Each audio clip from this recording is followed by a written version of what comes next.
negara ini ada perempuan yang bangun sebelum matahari terbit, berjalan ke sungai dan mengangkut pasir dengan tangannya untuk upah Rp10.000 per karung.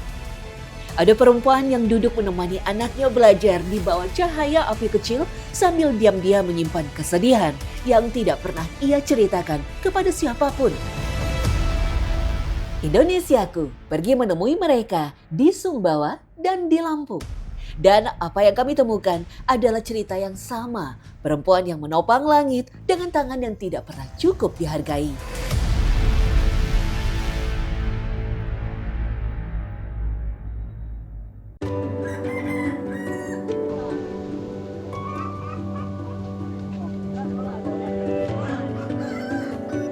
Liawati tidak ingat kapan terakhir kali ia punya waktu untuk tidak memikirkan uang. Di usianya yang lebih 20 tahun, teman-teman sebayanya mungkin sedang kuliah atau baru mulai bekerja di kota. Tapi Liawati setiap pagi berjalan ke sungai, menggali pasir dengan tangan kosong, lalu memasukkannya ke dalam karung. Dan untuk semua itu, ia dibayar Rp10.000 per karung. Ya, Rp10.000 per karung. Ternyata ngambil pasir itu tidak mudah ya, dikarenakan dari tadi juga saya mencari pasir tapi yang saya dapatkan hanyalah batu. Karena tiap hari pekerjaan ibu-ibu ini adalah mengambil pasir sehingga makin lama pasir-pasir ini juga semakin berkurang dan itu mengurangi penghasilan mereka sebagai buruh pasir.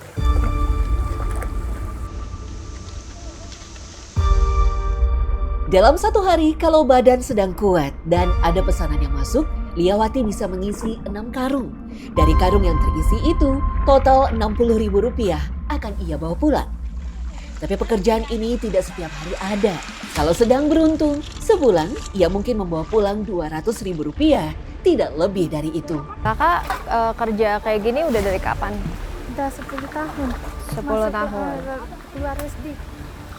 Emang kakak nggak lanjut sekolah lagi gitu? Enggak sih, soalnya nggak punya biaya untuk sekolahin sama orang tua.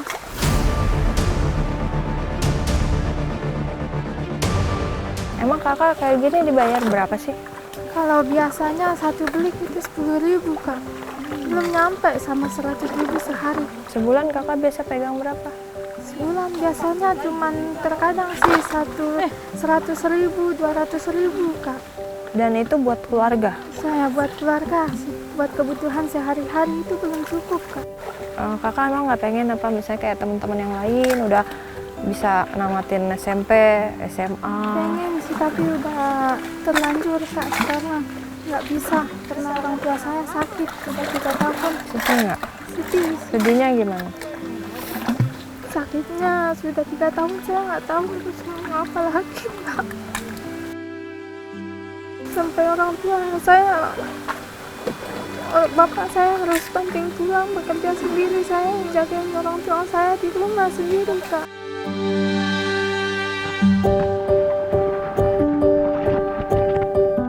Liawati tidak menangis saat berkata itu. Mungkin karena sudah terlalu lelah untuk menangis, atau mungkin karena di desa Bau Desa, Kecamatan Batu Lanteh, Sumbawa, cerita seperti ini bukan hal yang mengejutkan. Ini hanya kehidupan. Jadi dalam sehari biasanya ibu-ibu ini akan bolak-balik dari sungai menuju ke tempat penampungan pasir sampai 5 kali. Ini saya berat aja 5 kilo, itu udah keberatan banget. Belum lagi jalannya kayak gini.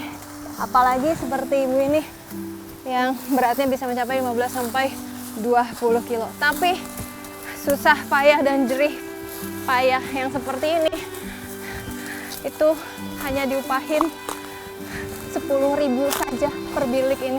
Bisa dibayangkan ironinya untuk mendapatkan hasil yang tidak setara dengan jerih payah ataupun keringat yang dihasilkan oleh ibu-ibu warga desa Bau Desa.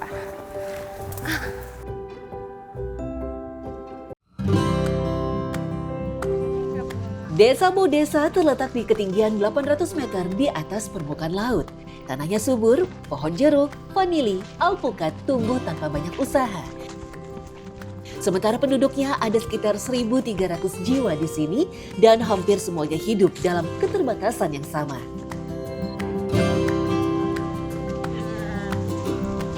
Tidak jauh dari sungai tempat Liawati bekerja, ada kebun jeruk milik Bu Masna.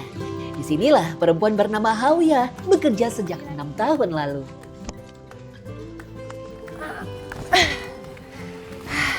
Ternyata nggak gampang menjadi ibu-ibu warga desa Bodesa, karena untuk narik ini perlu kekuatan yang tinggi, apalagi dengan kecuraman yang tingginya di atas 800 mdpl.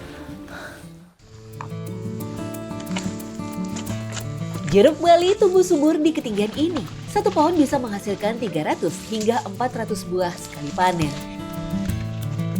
Secara ilmiah, satu buah jeruk Bali bisa memenuhi 100% kebutuhan harian vitamin C manusia. Buah yang luar biasa dari tanah yang luar biasa. Tapi Hawiyah tidak punya waktu untuk memikirkan itu. Yang ia pikirkan, ada atau tidak upah hari ini. Ibu Hawiyah di sini ibu ngeburu tuh udah berapa lama? Sudah 5 tahun, 6 tahun. Nah, upahnya itu gimana Bu di sini tuh? Kalau full harinya itu 50, kalau setengah hari 25. Sebulan? Tergantung ada pekerjaannya.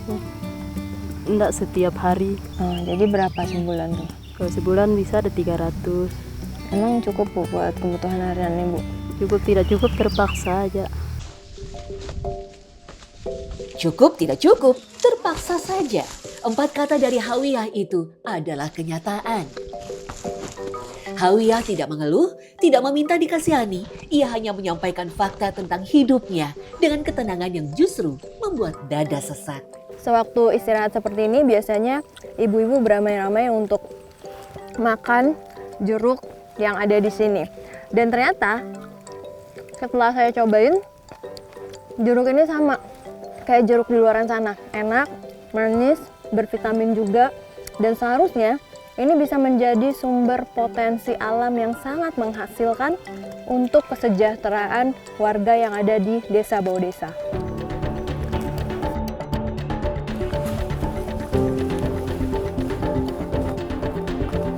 Jeruk-jeruk yang Hawiyah petik sebenarnya berharga. Di kota Sumbawa harganya bisa Rp5.000 per buah. Sementara di Jakarta harganya bisa Rp10.000 hingga Rp50.000 tergantung ukuran dan kualitas. Tapi di desa Bodesa, Bu Masna menjualnya hanya seharga Rp1.000 per buah. Mereka tidak ada pilihan lain, pembeli yang datang ke desa inilah yang menentukan harga. Dan jeruk yang tidak terjual biasanya dibiarkan jatuh lalu membusuk di tanah. Ibu, ini kan udah terkumpul semua. Terus habis itu diapain lagi, Bu? Ya, nunggu datang pembeli, Mbak. Nanti pembeli datang aja gitu ke sini. Ya. Nah. Cuman kan kita paling-paling kan bisa jualnya 1.000.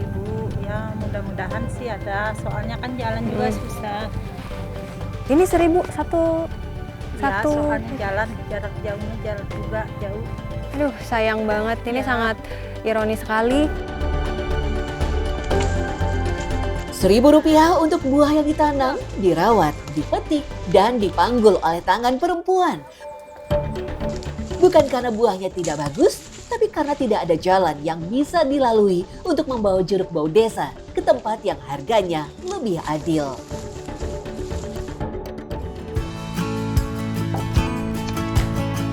Bu Rinda tidak punya kemewahan untuk mengandalkan satu pekerjaan saja. Saat tidak ada pasir yang perlu ditambang dan tidak ada kebun yang perlu dipanen, ia duduk dan menganyam bambu. Bambu yang diambil di hutan, dipotong, dibelah tipis-tipis, diserut sampai halus, lalu dijalin menjadi tampah, wadah anyaman bundar yang biasa dipakai di dapur untuk menampi beras atau meniriskan makanan. Proses dari awal sampai selesai butuh seharian penuh dan hasilnya hanya Rp10.000 per satu tampah. Kalau misalnya ibu bikin tepi kayak gini kan tadi prosesnya panjang, ya susah juga. Susah juga. Emang ibu dibayar berapa kalau jualan tepi gitu? 10.000 satu. Emang cukup Bu buat kebutuhan harian? Cukup enggak cukup. Itu karena itu hanya kemasukan kita sehari-hari. Kebutuhan anak sekolah, untuk beli buku, beli pulpen, Terus apa lagi Bu? untuk beli beras, beli sayur. Kalau kita rinci dari ini mana cukup 10.000 satu hari, kan punya anak 2. Inilah faktanya. Di kota-kota besar, tampah seperti yang dibuat Bu Rinda bisa dijual Rp50.000. 5 kali lipat dari harga yang ia terima. Tapi Bu Rinda tidak tahu itu. Dan bahkan kalau ia tahu pun, tidak ada cara untuk membawa anyamannya ke sana. Hasil kerajinan tangannya berhenti di desa, dijual kepada siapapun yang datang dengan harga yang cukup murah. Sila kelima Pancasila adalah keadilan sosial bagi seluruh rakyat Indonesia. Nyatanya, keadilan sosial ini tidak sampai ke pelosok negeri. Dan ironinya, seperti harga tepi ini di sini hanya Rp10.000 saja. Faktanya di kota-kota besar bisa mencapai Rp50.000. Mungkin pemerintah bisa mengkontrol dan juga mengawasi dari segi harga penjualan produk-produk UMKM agar keadilan bisa mencapai ke pelosok negeri. Di balik semua kerja keras Liawati, Hawiyah, dan Bu Rinda, ada satu hal yang paling mereka takuti lebih dari kemiskinan itu sendiri. Yaitu jatuh sakit. Bukan karena tidak ada obat, tapi karena untuk sampai ke puskesmas yang berjarak 60 km dari bawah desa, dibutuhkan 5 jam perjalanan dengan kendaraan bergarda tinggi. Karena tekanan darah tingginya 200, jadi pasiennya stroke, Mbak. Nah ini terus solusinya gimana nih Pak? Ini karena kita terbatas alat medis di sini, Mbak, harus kita rujuk ke puskesmas. Jadi bawanya gimana nih Pak? Nanti kita minta tolong keluarga atau warga di sini untuk tandu ke jalan. Ya udah Pak, ini daripada lama-lama kan kasihan juga ya pasiennya, langsung dibawa aja kali ya Pak.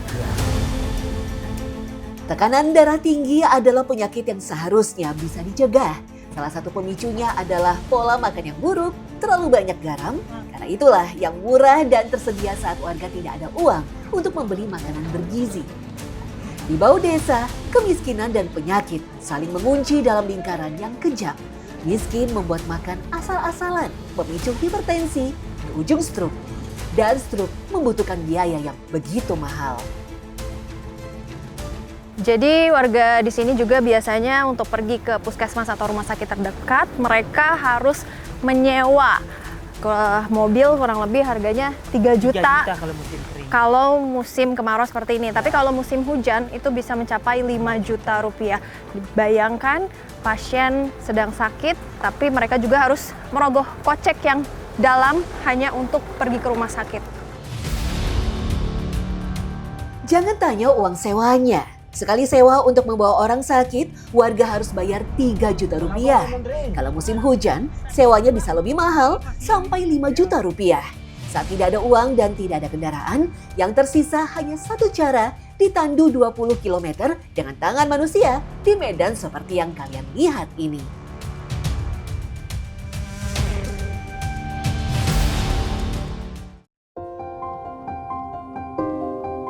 Dan ketika hari berakhir, semua kembali ke rumah dalam keadaan yang sama, gelap. Inilah potret anak belajar desa Bodesa. Bantu orang tua. Ini bukan soal kerja keras, karena mereka sudah bekerja lebih dari rasa lelah mereka. Tapi ini soal keadilan yang belum merata.